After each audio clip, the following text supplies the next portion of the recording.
nze bwe makola interview ezisinga muwonye respect.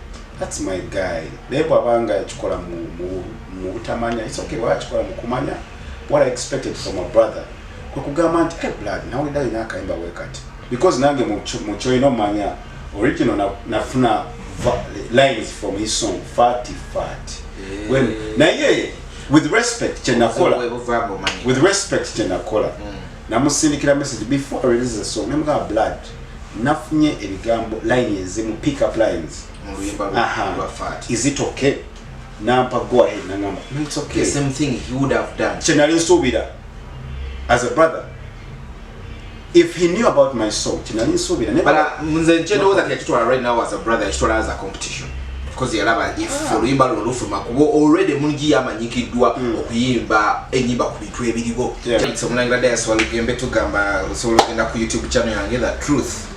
No sanga ko buli kimu ekyaka bigobuli kyobo manyi mu industry fe tubira nakyo ku channel yaffe atenga every Saturday ku Radio 4 with the crew bagita setula tubera ko n'olugambo lubadde mu week yonna yes obo tusanga ku Radio 4 103.3 ensunsuzi Radio 4 ne programs ateza akabi mu week zonna ziberako this morning simanyi sawa mekazo tulaba afternoon evening morning ndine Crystal Panda nze kusoka na mmanyira mu TV then ngendo okulaba atandise bivulu nyimba biki nayenga ensonga tulese kasoka tubipana wagwa ne wono chachi muri mu yagala bane mwana abaliyo amanye dobozi bantu cha Crystal Panda Mr. Ai bule omanya na style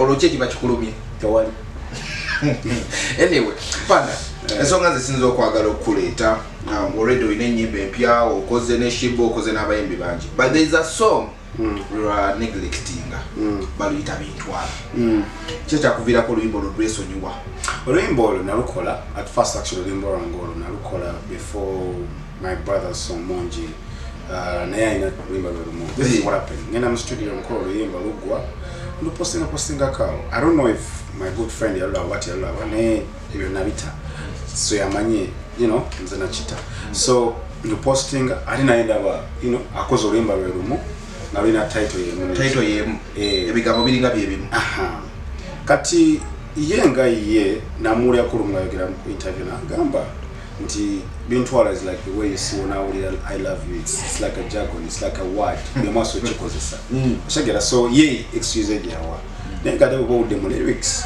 atowulira biringa kinda so nze sama and I can't send here couple and I don't say that it doesn't ngamba want to chokera but baba yamanyako nti kubanze status omuntu wota postinga kantu laba chali wa ine namba alabye kiringa gwe kumanya nti chali wanga agenda kufulumya akayimba kanya title word omuyimbi omunene kyenkusubiramu kwe kulekera omwana obakala looking out nomugamba blood ina akayimba we katikali kavenya title ye mumba desimanyi tukoze tutya oshegera because zina soko okutolwange era gwe singa tudone tutracinga kugwe ne munjani asoko okuteka yo gendo kwe ku YouTube channel yange okuyena kuyiye oja kulaba dates zijja kulaga ali asoko okuteka yo YouTube channel yange eri Crystal Panda gwena kulaba ogenda kwene kuyiye olamani asoko okuteka yo zisiga manti atwalo limba range but baba yamanyako at first era nzikimanyi yamanyako because omuntu bwabala basitasizo ngopostize ekintu mulaba nti gundi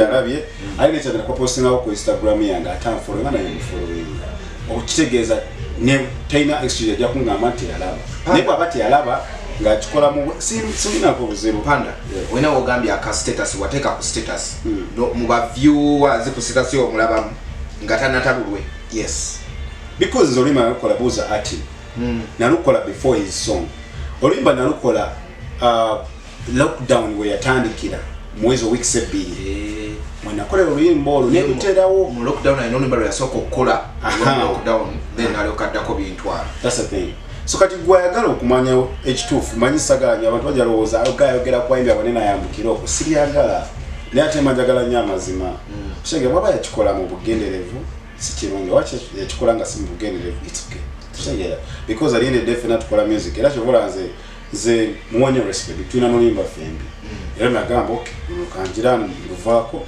ever since that is incidents we are wow you guys talk No, we don't talk that much, but there's no problem, me and him. Ngamba is this your ribalu? No, we don't talk. Temudaga mukogera. No, we don't talk. Not until obutayogera mu bubi ne twogera kuki sometimes. Luli mwali nga mwogera kuki bwe no, ate ne oli twate twogera nnyo. Nira nga mwali mwogera. Nenga te business we jam blood walo cannot deal yes ekisumuli gwetaga wano because abayiga abasinga nze bafuna byoza amasomo ne tebakimanyi. Shegera ajja kitegeranga gakoko nze sharinga number ku baticha ne magamba gundi kufuna ono kitegeera naye nze mbagamba baticha temugamba gundi so kati ate abali close jendi gwe ngamba wali wakusomera kutaka betaga kitegeera ndamu kwa esimu ye sina buzibu ojaji wayo ali n'ekirala nze bwe mankola interview ezisinga mwonye respect that's my guy lebo abanga yakikola mu butamanya it's okay wakikola mu kumanya what I expected from a brother kugamba nti blood nawe dali nakayimba wekati because nange mu choino manya original nafuna lines from his song fat when na ye with respect chenakola namusindikira message before I release the song nemuga blood nafunye ebigambo line ezimu pick up lines mu luyimba lwa fat is it okay nampa go ahead nangamba no it's okay the same thing he would have done chenali nsubira as a brother if he knew about my song chinali nsubira but nze know that yakitwala right now as a brother yakitwala as a competition because yalaba if oluyimba lufuma kubo already mungi yamanyikiddwa okuyimba enyimba ku bitu ebirigo just like that nga kitu kigudewo gwinakikwa ano wali omutwala ko engule ye no I sagala kwogera ekyo nti yali wachi sagala kwogera kyatagireyo kitegera blood wabula nze nganze omuntu that's what I got from my mind, from my perspective. Wabanga achikola mukumanya, nga manyinga achikola deep down in his heart yachimanyi. Wabanga achikola mukumanya, it's very bad. Wabanga achikola mukutamanya, it's okay. Away from that, is your deal with Khalifa Aganaga as your booking agent worthy? No, let me tell you something, Katinza Kakwe, and I want to explain this to you. Wabelo maybe mpema industry. Vam soko teka malala wansi. Okay. First give respect to Antawa Badeo because to many what Chinese are I manage myself. It means Gola was enter come centers. Okay. But as a person with the help of other people. Okay. So him coming out Nangamba blood. He reached up to you? Yes. Nangamba Jagala Kukwatira Kwana one. Era singa manage era singo mlaba front Nanga manage. But now so we're a booking agent. No Christoph deal waiting for now percentage. That's how it works. Newa ne Uganda abantu abamu balowooza tebabimanyi actually bamanyi manager kai Uganda baramanyi abaletira manager be banji even Jeff Chiwa naye na booking agents era bokubira Jeff ngayagala shiba gamba kubira gundi kubira delisi chite kati watchtegedde now kati watchtegedde kiri okay I manage myself with the help of other people banisimba nyawo bankwatideko but now waso okubira simu ne bagamba blood I didn't have more respect because kulemba basi ya shiba mchoni namanya ya jiwadi atanchagiza na sen Khalifa yawandika mchoni nomanya basi ya shiba kyoka yawandika ne nachuka nawandika ne city dolwa yes olwa ani kakabako chobola bangamba Khalifa yafuse muwandisi wa TNS no avokamba gamba wala muyombe more respect tumanyisha iza kukolera lesena mimi no muguliza lawa era nala abantu ngabamukuba bichibi like anze tebikwata when video ekibuzo kyange ekisembe kwa I only had 3 questions for you to do one ekisembe ko gambia wala abantu ngabamukuba it's about cyberbullying these days esuse abantu balopa nabe nyini abalopa bo benyini ekikolwa mu bali eyasoko okulopa singa tudane kutracinga messages ze zonna naye yali akuba abalala mama yakyasinze wajiri muko waliwo obutambi bwafulumya babega mu masomero simanye obwaki otuva ku baana b'amasomero biki abaana bato biki cyberbullying gwe omanyi bobeera nga oli mu limelight expect whatever comes kana baso okugamba ina abakazi abakulu bashuga mu byaga nenga in your life is okuba ino watu waina actually what example so kadira izo kwogera stories zayogera at the end of the day bomango oli maso g'abantu you're going to be loved by everyone oba muto oba mukulu bachi ayi tujja baseni kabago bawo tojja bagala mte mujjaje ndi ostegera oba temunjagala bobanga wewayo kubeera entertainer and you must be loved era oba toyagalwa which means togenda kukola sente ostegera atenze businesses zange zikolera amasomero whereby these kids have to love you. You need to be friendly to them. You need to be free with them. Nobody never status you know watuka ngoli lokoye kedala. Ngoli lokoye kabede yako mwana alinkoye just nega ndo chakola nenga man. Cyberbullying ngeno gwe in any way we're affecting us. We are affecting the people. Yeah, man twasoro okugeba man obera depressed no one kama kati bona ebije. Wazingene nenkibera online. Oyina kuvuma nga takumanye ko yadde. Na kuvuma nagamba oyo uli musiru wakola boti ne boti. Fresh daddy yangambye omuntu akuvuma nga nekyamani wokukyalo tamumanyi. Okitegera. Gatamanyi ne takulabanga ko nenga byawulira byatwala. Na kuvuma. So it's chandi pressing ako naye I realize the man entertainer.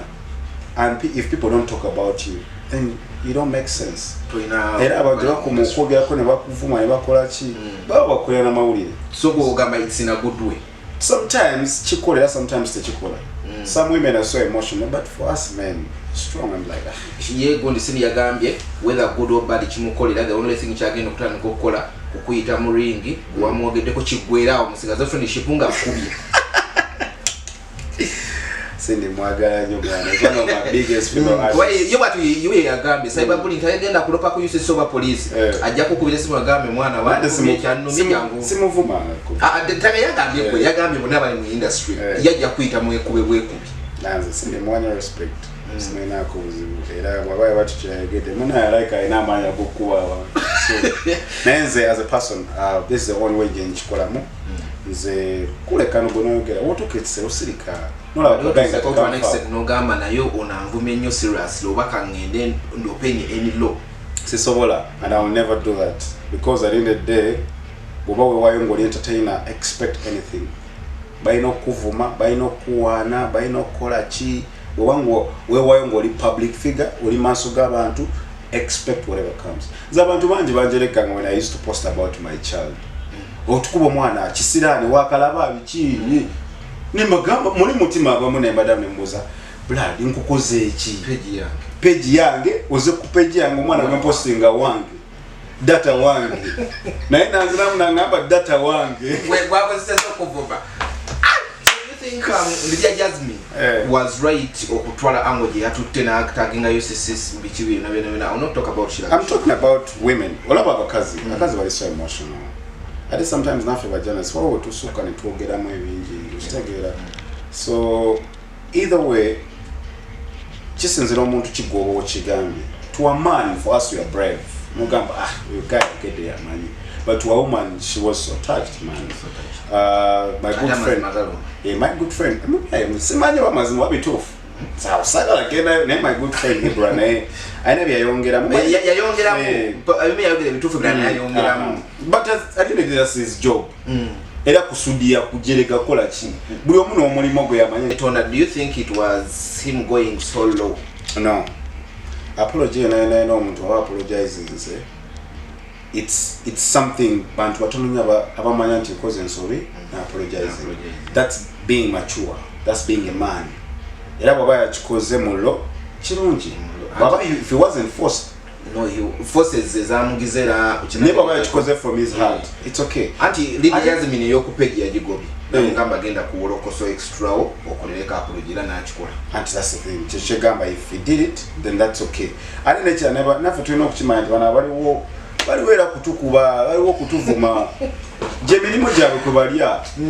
Now Marekanari naye. So Panda, as we winding up after Cholino Manya remix, what's coming up? Man, kaimba kabeke jara kutamu August.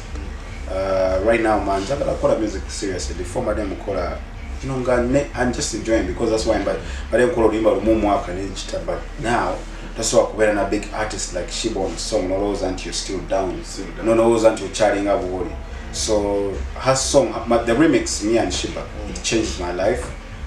Interviews efuna abantu bankubira amasemu actually trying to kuva mu lockdown already abantu bambo interviews zaba zili wano na wali nina ka event wano njagala kubukinga nga lockdown yewedde kwegamba that song open up doors for me so njagala kwebaza Shiba njagala kwebaza GF ne Sim Sam Chikumba Atin umuntu yena mwana ya making gundi ne video RNA yajikwata bona ne Khalifa mani yawandika verse so mwana never funny bange bonambe baze. You have in your mind in any way no gamba if future music uchikwata am quitting TV? I can't kuja nga bangobye TV made me. Bana ne subirigo. Anti nkugambe siso akuva ku TV posing abangubye. TV bali banyuga kirekera bro yo bro kubana imura batanso chikwasaganya ani bro tulina muganda wakufanana ali wenu omuntu gwaleta mu interview you cameraman just yes you cameraman just awonala abantu muganda ina passion great ati no muwerera some camera ado ekiroto chicha kola busy videos see yes ya ndo ngo kwate ezizo yes so obobo ukolagana abantu ngo inabatobo mwanto birabira botuka otuse ngoli ina ekiroto omusika ko so nze nyine cyo cyokutandika production house and those are the guys I want to use so awaliwo kukira kufuna bulamu na kufuna experience. Yeah. Yes, abade Crystal Panda abade umurangila there so you can get me always ku Radio 4 the program is akabi ku Radio 4 abade ku camera abade Cyrus Ziki